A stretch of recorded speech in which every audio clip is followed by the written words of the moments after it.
নমস্কার, সঙ্গে সানন্দায় আপনাদের সকলকে স্বাগত জানাই।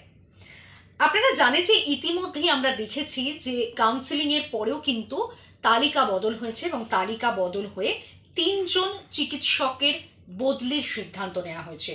আর তাদের এই পোস্টিং ঘিরে কিন্তু রীতিমতো বিতর্ক তৈরি হয়েছে, শোরগোল পড়ে গিয়েছে।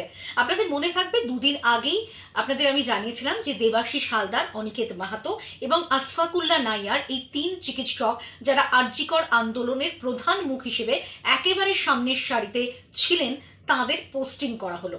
যদিও তারা পোস্টিংয়ের সিদ্ধান্ত মেনে নিয়েছে, কিন্তু তারা হাইকোর্টের দ্বারস্থ হলেন। দেবাশিস হালদার এবং আশফাকুল্লাহ নাইয়ার এই দুজন চিকিৎসক, জুনিয়র চিকিৎসক, তারা এবার হাইকোর্টের দ্বারস্থ হলেন। কিন্তু তাদের এই পোস্টিংয়ের পর তাদের পোস্টিং তারা মেনে নিয়েই তারা সেখানে কাজ করবেন এমনটাও জানিয়েছেন, কিন্তু এরই পাশাপাশি তারা আইনি লড়াইও চালাবেন। অন্যদিকে অনিকেত মাহাতো এখনই কাজে যোগ দিচ্ছেন না, এমনটাই কিন্তু খবর।